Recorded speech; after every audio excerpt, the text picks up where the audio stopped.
I'm going to sieve this out, so to me it doesn't matter as much if some of the little branches get in there, because I'm just going to run it through a sieve, and I'll probably run it through a cheesecloth as well. This is my first time doing this, so it's not going to be perfect, but I'm just trying to do a small amount this time and just kind of get the hang of what to do.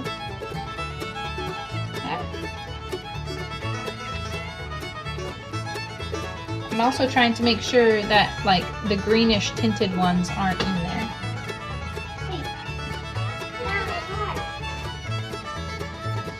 So I'm just pulling them off and measuring. This is a half a cup, and from what I read, you should do one part elderberry to 2 parts water, 2 parts sweetener.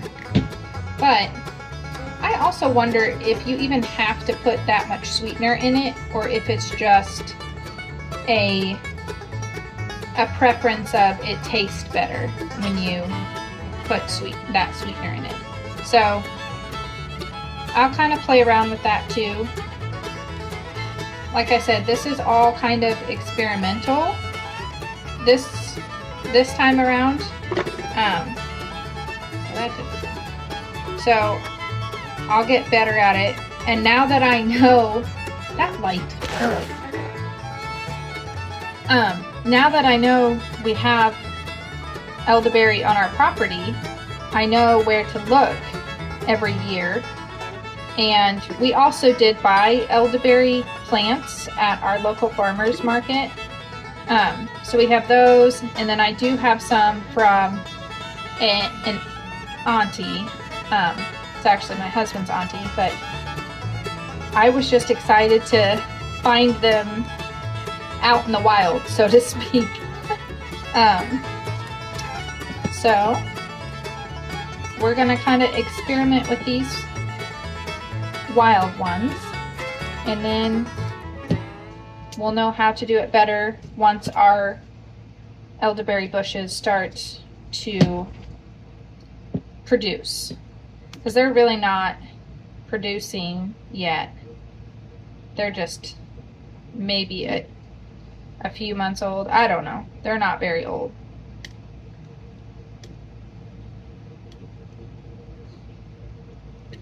Okay.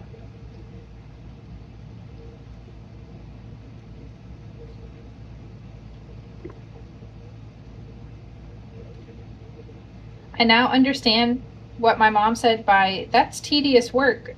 I remember having to do that when I was younger. But I'm really not too particular, like I said, because I'm going to sieve it and put it through a cheesecloth. So if there's a few little stems that get in there, I'm not too concerned. All right, so I got a half a cup elderberries.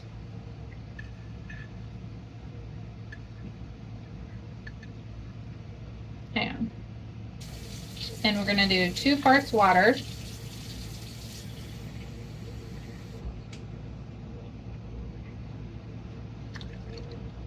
Okay.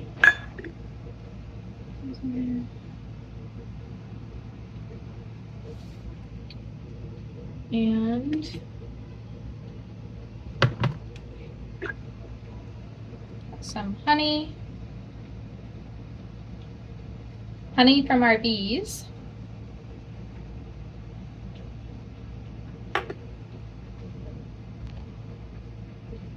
Okay. All this honey was from honeycomb that I had sitting in a mason jar. So I just kind of broke up the honeycomb and let it sit in a double sieve overnight, just to see. And you actually can get quite a bit of honey from just that. I was surprised. to do that.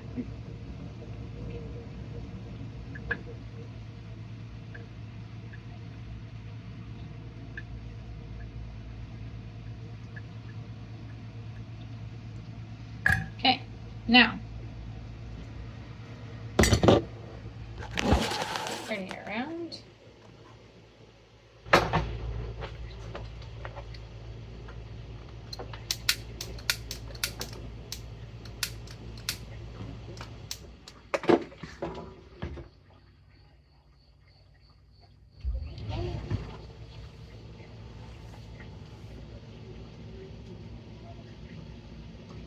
And now we let it cook. Okay, so I brought it to a boil. I'm gonna stir it a bit and turn it down. And then it has to stay here for about 15-20 minutes until tender. All right, so we got a timer for about 20 minutes. I just did the longer period of time. I think I'm gonna store it in one of my husband's, he got these for mead, but he has a couple extras. So I think I'm gonna store it in this. My next thing I need to do is find out if it is shelf stable or if I have to keep it in the fridge. And if I keep it in the fridge, like how long can it stay in the fridge before it goes bad? But I'm wondering what they do. There are elderberry syrups that are shelf stable. So now I gotta figure that out. Okay, so I think this kind is going to just be refrigerated, and then I'll keep researching. You can water bath it, I just read. I was kind of hoping to be able to keep it in a bottle like this, but I understand, like, if there's no fermentation or anything like that, that wouldn't be safe. So I think I will keep this one in the fridge, and then when I go to do my next batch, maybe I can like freeze those. I don't know. My husband also talked about doing gummies. So we are going to get some, is it gelatin? Like, I would prefer natural gelatin. So I think we're going to get some of those and try to do little gummies, which should be fun too. Yeah, and then we'll just see how this turns out. Oh, I know. The other thing I was going to do,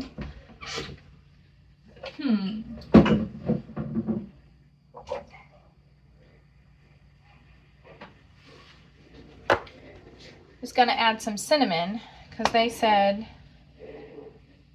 where I got the recipe. It says cinnamon is good, which I know that's, I can't remember which it is. It's antimicrobial or antibacterial. Anyway, I know that it helps with fighting off infections and such. And then I have some ground clove to put in there. I'm very disappointed. I just recently ran out of actual fresh clove.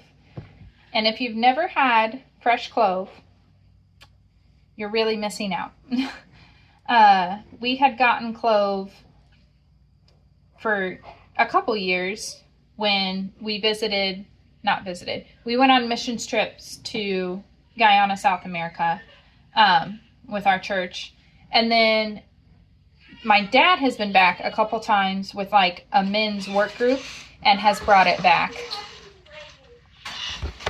Okay, sorry, had a little kid with a little tricycle accident.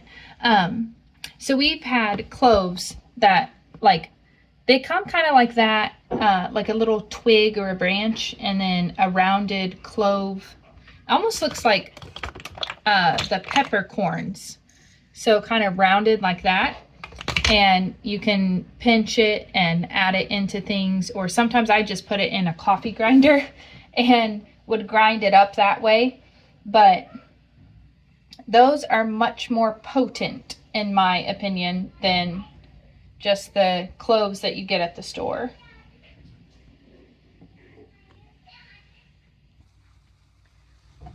So got a slow boil going here.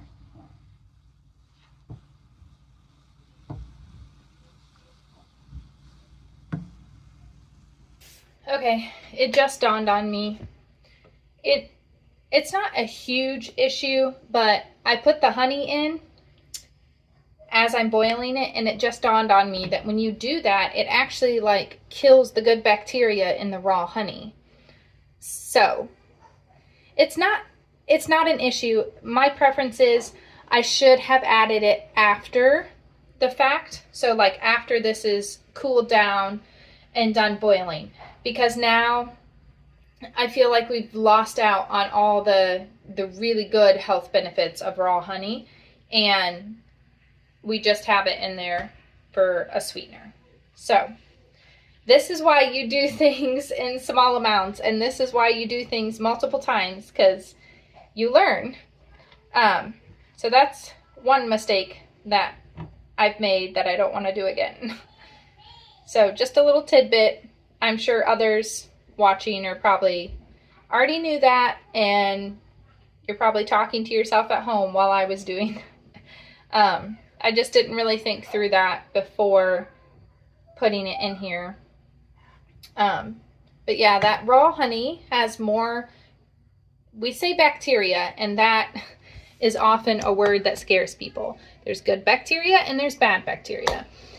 The raw honey has the good bacteria and has a lot of health benefits, and that was one of the reasons why we wanted to start beekeeping, raising our own bees. We wanted those health benefits, and where was it? So I should have probably thought about that before putting it in there, but it's still going to be good. We'll still have some health benefits from it. It just won't be as many, because it's kind of like milk. Like when you heat it to those high temperatures, that bacteria is killed along with all the other bacteria as well. So you don't have as many of the health benefits that you might be looking for. But it's okay. It's a small batch, and next time I know better.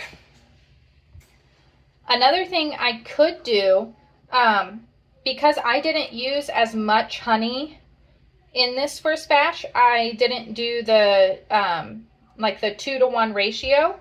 I could add in some more honey once I bottle this up. I could add in some more raw honey, and then just kind of, I would probably kind of tilt it back and forth like this to kind of mix it in, and then that could give us back some of those benefits. So I think that's what I'll do. This has about 8 more minutes. Yeah, 8 more minutes to kind of boil here, a slow boil, and then I will sieve it out. So I have this like double sieve that I did the honey in.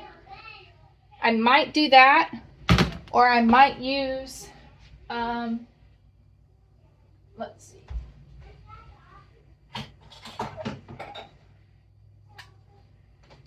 This, which is like I think it's called a food mill.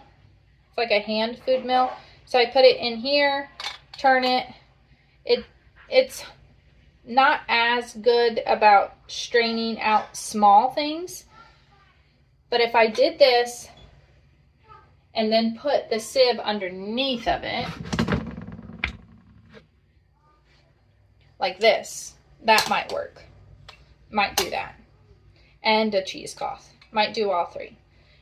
Do you love that I'm rambling to you? I feel like I'm rambling, but I'm trying to learn as we go. And if you've ever been curious about how to make your own elderberry syrup, I am wanting you to learn with me. Okay. more ramblings while I wait a few more minutes on that. I saw a couple other add-ins that you could do for the elderberry syrup. So I chose to do the clove and cinnamon, but I saw other recipes that had, I think it was turmeric. One of them had rosemary, which that would be really good, especially like come winter time, respiratory stuff. I feel like that would be really good. What else? Some of them had a citrus add-on, so like lemon juice or orange juice. And those, some of that is for canning, like to make the acidity level higher so that you could can it safely. But that would also have a lot of vitamin C benefit to it if you were to add that in. Rosemary, a citrus, like orange or lemon. Turmeric, I think I said that. So like turmeric would be good for anti-inflammatory benefits. There was one with like hot pepper in it. So like a cayenne pepper. And I don't know that I would personally do that one, but that could be really good for blood circulatory. And a lot of times when you're fighting something, cold, flu, whatever. Hold on. Okay. What was I saying? So, kids got me. Oh, the hot pepper. So the cayenne could be good for blood circulation. A lot of times when you're fighting something like cold or flu, your body is working overtime. Your immune system is working overtime. And a lot of times blood circulatory system is not able to flow as easily, if we can say it that way. So that hot pepper kind of gives it a natural boost and helps it to assist the rest of your body in fighting off those germs and illnesses. This is not a cure-all. Elderberries, you're not going to take it and then like never get sick. This is just a natural, healthy, beneficial thing to do, and to help, just like you do, like if you were to lift weights, you know, you want to grow more muscle, you do other things like take in more protein or, you know, more water, things like that. I can't think right now. So doing those types of things help you to build more muscle. Your immune system is built stronger when you do things like this, elderberry syrup, when you know, watch how many in foods that you take in. A lot of times inflammation can be a big thing. So if you're eating foods that are very high in inflammatory inflammation, then you're not going to be able to fight things off as well. All right, this has actually kind of, I can't really show it, thickened up a little bit. Hey Google, stop timer. It has thickened up a bit, almost like when I make jelly. So let me see if I can turn it around. Okay, so see that? Kind of pulls away.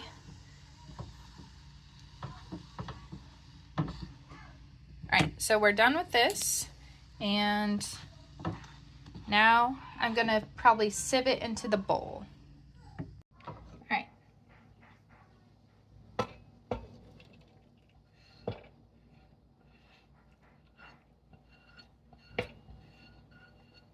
I'm gonna put this into the food mill.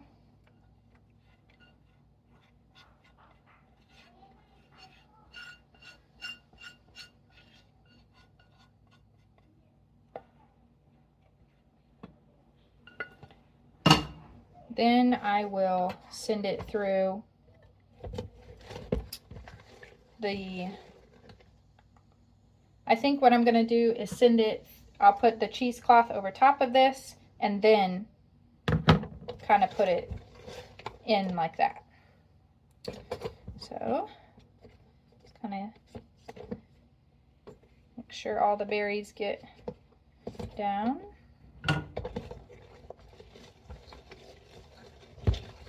I really don't think that this will take so long every time. I'm trying to learn as I go, so it's taking a little bit longer.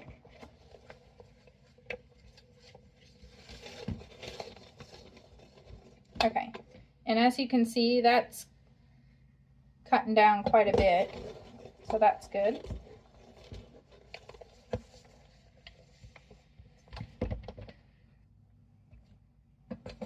I'm going to press it down one more time and then do the other, the sieve and the cheesecloth. Okay. All right, we had to go with the coffee filter instead because I think my husband had used the cheesecloth yesterday, so I don't have it cleaned yet. So we're gonna go with this and just very carefully pour it through. There's really not much, so that's good. That food mill did a pretty good job. Just kind of wait for it to sift through. Okay. I thought the coffee filter would be a good idea, but it seems to not be coming through very well. So I'm trying to assist it.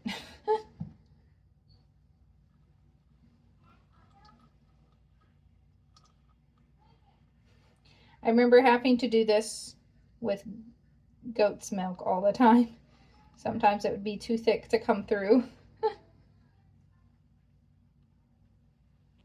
All right, that didn't make a whole lot, but that's okay because it was only like a half a cup of elderberries, and I still have quite a bit left, and then there's more out on the bush.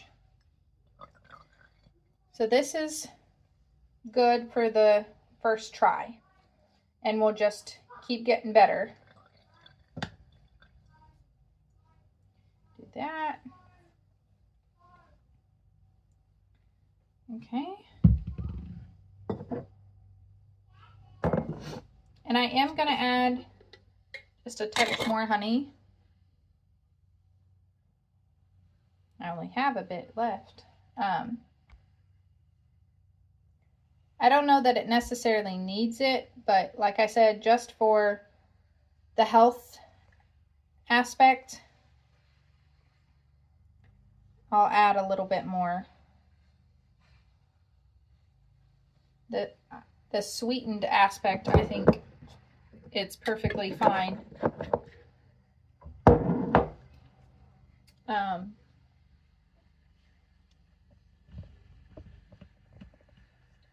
So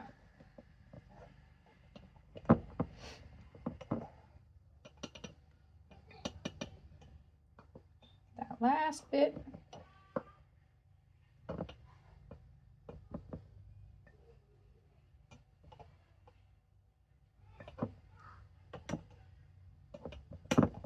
Come on. All right. Again, it's not very much. It would probably have fit in a tincture bottle better, but it's my first time. I successfully did it. And now I know how to do it better for the next time. So thanks for learning along with me.